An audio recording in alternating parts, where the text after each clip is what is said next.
paranoïde, je sais pas quoi. Bon, ça, c'est des scènes où il part tout seul, comme une sorte de virtuose soliste. Et puis, il y a d'autres scènes plus compliquées pour les comédiens qui sont des petits bouts. Comme par exemple la scène où il fouille pour trouver l'arme et qu'il ne trouve pas. Et là, on est obligé de faire différents cadres, différents trucs, donc on ne peut pas la faire en longueur. J'ai fait quand même un master, un plan séquence. Donc là, il faut à chaque fois qu'il se recharge, comment qu'il parte. Et là, Patrick a eu l'incroyable force, mais de force d'acteur, et je l'ai fait dans l'ordre quand même, d'à chaque fois de monter dans l'hystérie, du fait qu'il ne trouvait pas, alors il s'est lancé en haut de l'armoire, etc. Mais bon, et puis du coup, il s'est préparé pour le moment où j'allais mettre la caméra au bout du matelas, il allait la tirer, et il allait voir le flingue. Mais toute cette préparation, ça le regarde lui, c'est lui qui l'a fait à l'intérieur pour avoir cette espèce de regard incroyable qu'il a au moment où il voit le calibre, quoi.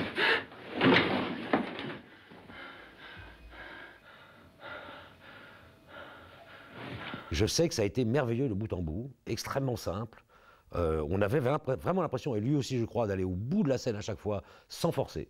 C'est-à-dire, je lui disais pas va plus loin, c'était pas ça du tout. C'était plutôt lui qui, à un moment, m'a pris par la main et m'a embarqué de plus en plus loin, chose qui me rendrait très heureux. J'ai pas du tout senti que Patrick me volait le film, c'était pas du tout le problème.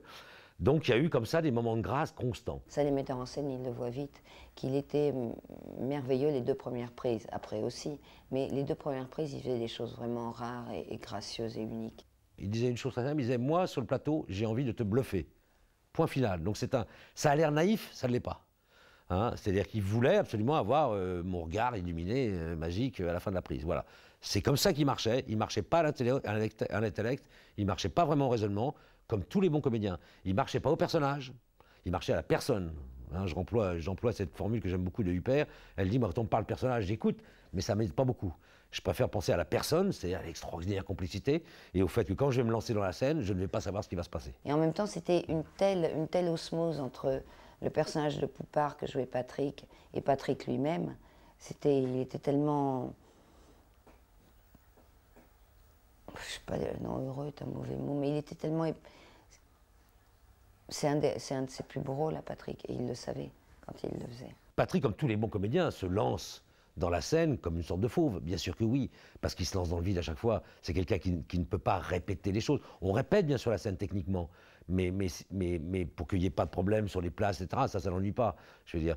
Mais au moment de la vraie prise, une prise, 2 prises, 3 prises, pas plus d'ailleurs en général, il ne sait pas où il va. Et alors comme j'avais eu la chance de pouvoir l'entourer de gens qui étaient un peu de la même race, d'acteurs qui ne préméditent pas, qui ne savent pas comment ils ont fait, ni ce qu'ils vont faire, à partir de ce moment, ça fonctionne du feu de Dieu. Moi, de toute façon, je n'aurais pas pu tenir beaucoup de prises puisque j'avais aucun métier, donc je ne pouvais pas tenir beaucoup de prises. Parce que je donnais tout de suite, et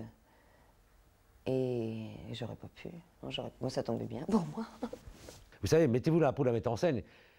Sur un film, on calcule tout avant, on prépare, on veut ci, on veut ça, etc. C'est pas très jouissif quand on obtient exactement ce qu'on veut. Le moment vraiment magique pour un metteur en scène, c'est le moment où on dit partez aux acteurs et où d'un seul coup, ils vont prendre le film et en faire autre chose. Il n'y a que là où effectivement le film peut se mettre à vivre parce qu'il renvoie à d'autres choses que vous n'avez pas prévues. Alors Patrick allait plus loin. Bon, physiquement, j'ai souvent raconté cette histoire d'un baignoire où on a eu peur. Je pense pas qu'il était suicidaire, hein. Ça me tombe dessus tout de suite, évidemment, parce qu'il s'est suicidé. Quand il va sous l'eau, c'est vrai que je lui ai dit à Patrick, attends, on l'a vu, je lui ai dit, qu'est-ce que je fais, je coupe ou je coupe pas? Parce qu'il est resté un peu longtemps, à mon avis. Bon, mais il n'a pas pris de risque. Et puis il y a la fameuse scène quand il se tape la tête, évidemment, contre la voiture, où là, moi, j'avais préparé les mouvements, une place caméra où il pouvait se protéger, etc. Et il m'a dit, non, je la fais les mains dans les poches, donc je ne peux pas me protéger. Je lui ai dit, mais tu ne peux pas te protéger? Il me dit, bah non, il ne faut pas. Mais puis il m'a dit, ce qui est vrai, ne t'inquiète pas, c'est pas un exploit. Si c'est moi qui tape avec le front sur une tôle de 4L, bon, vous savez, c'est l'histoire du coup de boule, c'est celui qui le reçoit qui se fait mal, c'est pas celui qui le donne. Donc c'est vrai aussi. Et il m'a dit simplement, essayons de ne pas multiplier les prises. Je lui ai dit oui, bien sûr. Et il a effectivement fait cette scène. Il est sorti de la voiture, il s'est mis à hurler sur Marie qui partait. Et puis là, il met les mains dans ses poches dans un mouvement extraordinaire de beauté, de noblesse et de désespoir. Et puis il se tape la tête contre la bagnole. Et c'est très très beau. Et il fait un trou dans la carrosserie. Connard! Pauvre connard! Pauvre connard! Patrick, c'est quand même un gros excessif. Mais en même temps, on ne peut pas reprocher ça à quelqu'un qui joue, parce que c'est beau ce que ça donne aussi. Même s'il se fait beaucoup de mal, c'est quand même très émouvant et très beau. Patrick, dans la vie, était quelqu'un d'extraordinairement doux, très drôle, qui était un peu nerveux, mais qui était nerveux électrique, voilà. mais qui n'avait aucun rapport de violence ou de brutalité, ni rien dans la vie, absolument pas. Quelqu'un de vraiment violent ne peut pas avoir cette douceur de la violence qui fait que la violence marche pas bien. La vraie violence, c'est une violence brute qui n'est pas intéressante à filmer, qui est animale, je veux dire, qui n'a pas d'expression. Par contre, quelqu'un qui a en lui cette douceur qu'avait Patrick, à ce moment-là, la violence devient un déchirement. Voilà, c'est le mot que je cherchais. Et le déchirement, c'est ce qu'il faut filmer au cinéma. J'ai pas quatre bras! Bon sang, je peux pas tout faire en même temps!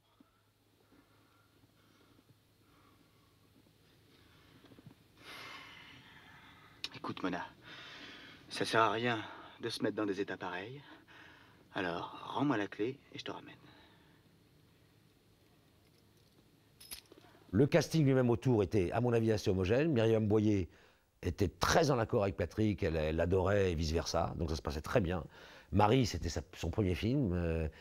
J'avais enlevé tous les dialogues pour qu'elle ne parle pas du tout, comme elle ne parlait pas du tout dans la vie à l'époque. Elle avait cette présence angélique dont j'ai eu besoin, bien sûr. Jeanne Hervial, c'était un très bon choix, hein, comme pour faire la vieille. Katsoulas, qui fait le grec, est devenu maintenant un méchant fameux à Hollywood. À l'époque, il faisait partie de la compagnie Peter Brook. Et puis, il y a eu Blier. Alors, Blier intriguait beaucoup Patrick, à cause de Bertrand, à cause du fils, et vice-versa. C'est-à-dire que Blier était intrigué par Patrick à cause de son fils. Et ça, je sais que ça a été une excitation de plus pour Patrick et pour Blier. Et moi, je sais que je l'ai un peu utilisé et manipulé, mais dans le sens simple du terme, dans la mesure où toutes les scènes entre Patrick et Blier, ils tournent autour de lui, quoi. Blier est une sorte de centre immobile, et puis Patrick virevolte autour de lui, virevolte autour de lui. C'est deux jeux d'acteurs complètement opposés et qui se rencontrent très bien. Mais alors moi, j'avais un trouble sur le plateau dès le début, c'est que Patrick, je voyais comme c'était plus ma génération quand même, je voyais très bien ce qu'il faisait, j'étais en accord avec lui. Blier, j'ai eu ce choc pendant un jour ou deux au début, je ne voyais pas l'œil nu ce qu'il faisait. Il n'y a qu'au Roche que je me rendais compte des extraordinaires richesses que faisait Blier. Ça vous prouve un peu les différences de génération et les différences de jeu. Comme je suis heureux qu'il vous ait relâché aussi vite. Vite?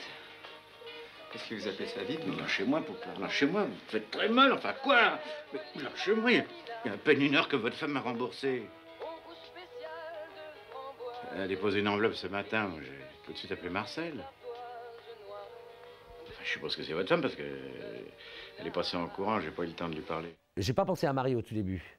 On travaillait là derrière sur cette table qui est là avec Pérec. Et je sais pas pourquoi, sous la vitre qui était sur la table, il y avait une photo de Marie, parce qu'elle vivait ici, etc. Et on cherchait une Mona. Je crois même qu'on faisait des castings, je pense me souvenir, j'ai un souvenir. Et puis on trouvait pas bien, ça allait pas, etc. Et c'est Georges qui un jour m'a dit, mais elle là, en montrant la photo. J'ai dit, bah oui, il y a Marie évidemment, mais j'ose pas. Voilà, et puis après, il m'a dit, mais si, il faut lui demander. Et à ce moment-là, il y a eu une procédure passant par Nadine, Marie elle-même qui était folle de joie. Elle était très jeune, elle avait 16 ans. Elle était dans cette période adolescente que traversent des fois les adolescents, hein, de renfermement, oui, on peut appeler ça timidité, oui, de ne pas parler beaucoup, à part avec nous qu'elle connaissait bien. Et donc j'ai pensé naïvement, mais j'ai dû bien faire quand même, que c'était bien, parce que tout le monde décidait que c'était Marie, de faire quelque chose qui lui ressemblait bien. C'est vrai que j'étais pas loin du personnage à l'époque, parce que je parlais très peu, et qu'ils ont quand même mis des dialogues du texte dans le film, mais au départ, le personnage, il se demandait s'ils n'allaient pas en faire une vraie muette qui communique avec des panneaux en écrivant ce qu'elle veut dire et qu'il les montre après.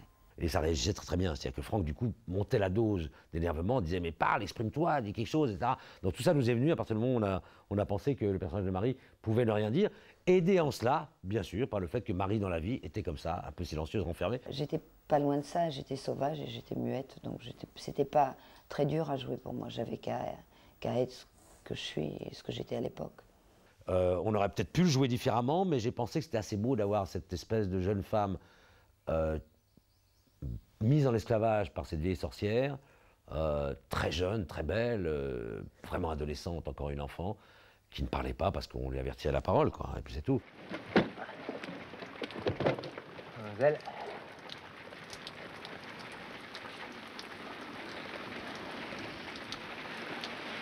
Marie avait déjà fait quelques films avec sa mère, mais elle avait 12 ans, 11 ans.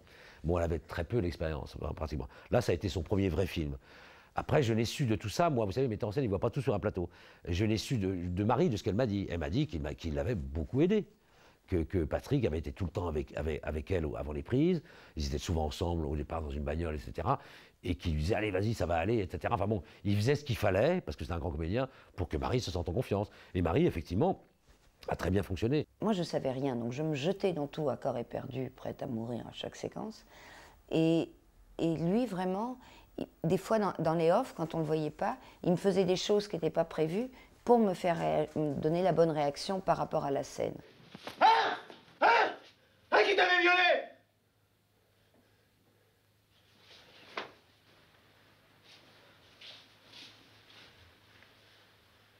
Le destin du film a été assez marrant à la sortie. Comme le film avait été très modeste dans le budget, on était content d'avoir tenu le budget, qui coûtait pas cher, mais évidemment, on était anxieux de le sortir. On se disait que le film était quand même très hard, très noir, donc est-ce que ça va intéresser beaucoup de gens, etc. On ne savait pas bien. Bon, donc ça allait. Cela dit, dès les premières projections, on s'est aperçu que ça frémissait bien, que les gens, bon, il y avait des gens qui détestaient, et il y avait des gens qui étaient assez embarqués par le film. Je me souviens plus très bien, mais je crois que les journaux étaient en général assez positifs. Bon, ça s'est bien passé. Et puis, il y a eu Gilles Jacob, le papa et le grand maître de Cannes, qui m'a dit, comme d'ailleurs c'est normal, il m'a dit, écoutez, si vous ne sortez pas le film, on le sélectionnera à Cannes. On devait sortir avant. Hein. Là, moi, j'ai beaucoup réfléchi avec le producteur, puis on s'est dit, oh, bah non, il y a une date de sortie, etc. Tant pis, on le sort. Voilà. Donc, on a sorti le film, et on s'est dit, bon, on n'ira pas à Cannes, c'est un choix. Et puis, peut-être que Gilles Jacob n'avait pas grand-chose à mettre sous la dent à cette époque-là, j'en sais rien, donc on est sorti. Le film a marché très au-delà de nos espérances. Et donc, le gâteau, ça a été Gilles qui nous a rappelé en disant, bah, venez à Cannes, en sélection. Bon, on a dit, on va à Cannes, mais alors à ce moment-là, on y va vraiment en vacances. Ce qui est la meilleure façon d'aller à Cannes, parce que sinon, c'est un peu l'angoisse. Donc, on y a été en se disant, bon, bah, on va à Cannes, c'est très bien, on va aller sur la Croisette. Le film a sa carrière faite, tout va bien, on a les entrées qu'il nous fallait, donc tout va bien. Maintenant, évidemment que Patrick a souffert, parce que Patrick est un acteur, et les acteurs, ils souffrent. Hein, alors, sur Patrick, qu'est-ce qui s'est passé? Il s'est passé, bien sûr qu'on n'a rien eu à Cannes, mais bon, moi, ça m'a pas beaucoup frappé, c'est pas grave. Mais Patrick, bien sûr, il avait besoin des médailles. Bon, je comprends et je comprends pas. Les acteurs, c'est comme au César, etc., ils sont très accros à ça, pas tous, mais une partie. Donc il n'a pas eu, donc de nouveau, il m'a dit, ah, je peux rien avoir, etc. Je lui ai dit, Patrick, qu'est-ce que ça peut te foutre? Ah, il n'y a rien à faire. Donc il n'a pas eu, comme il n'a jamais eu les Césars, alors qu'il était plusieurs fois. C'est comme ça. Mais c'est drôle, Patrick, il a été très atteint par les prix, alors qu'il était au-delà de tout ça, moi je trouve. Mais il était très atteint par ça. Patrick est un fantastique comédien. Il était plus qu'un comédien, il devait être, comme tous les grands, un sujet en lui-même. Je sais que quand Patrick a disparu, j'ai été bien sûr extraordinairement frappé et horriblement triste de sa fin, et en même temps, de manière très égoïste, je me suis dit, merde, il y a plein de films qu'on ne va pas pouvoir faire.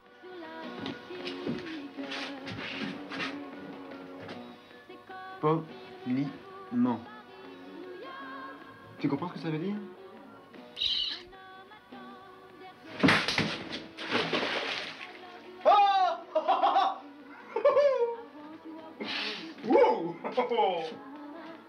On vise un peu la banane. Ah bah alors, on se prend pour Kiki Garon? La première fois que j'ai montré le film à Devers, tout seul dans une salle, évidemment j'étais dans les petits souliers, c'est toujours un moment difficile pour un metteur en scène. Ça s'est allumé, il m'a rien dit, on est sorti, il m'a rien dit. Bon. Et la première chose qu'il m'a dit dans la rue, il m'a dit, mais pourquoi il y a autant de gros plans de moi? Je lui ai dit, mais Patrick, attends, je crois qu'il y a autant de gros plans. Attends, t'as le rôle principal. Si tu veux, je peux les compter pour voir. Et c'est à peu près tout. En fait, il avait fait un rejet. Ce qui est normal, hein. Moi, j'ai l'habitude. Je connais des acteurs qui s'endorment, des acteurs qui ils savent pas. Ils sont comme nous. Ils peuvent pas, les spectateurs. Et ce n'est qu'après, je crois 2-3 semaines après, je crois qu'il a revu, qu'à ce moment-là, il a commencé à l'aimer. Il a commencé à l'aimer, il a peut-être traversé ce miroir terrible que lui-même se montrait et qu'il n'avait peut-être pas eu conscience pendant le tournage de montrer aux autres, qui est quelque chose qui ne lui appartenait pas, qu'il avait joué et dont il avait peur. C'est une espèce de lui-même qui est pas très agréable à voir, même si c'est drôle, actif et très bien joué. Je veux dire, il y a peut-être quelque chose qui l'a beaucoup choqué, c'est possible. Je sais qu'il a été apaisé que bien après, quand il a absorbé ce qu'il avait fait dans Série Noire, ce qui est la preuve des très grands comédiens. Je suis fière d'avoir fait ce film. C'est vraiment, je pense que c'est même le plus grand film que j'ai fait. C'est vraiment, c'est incroyable ce film.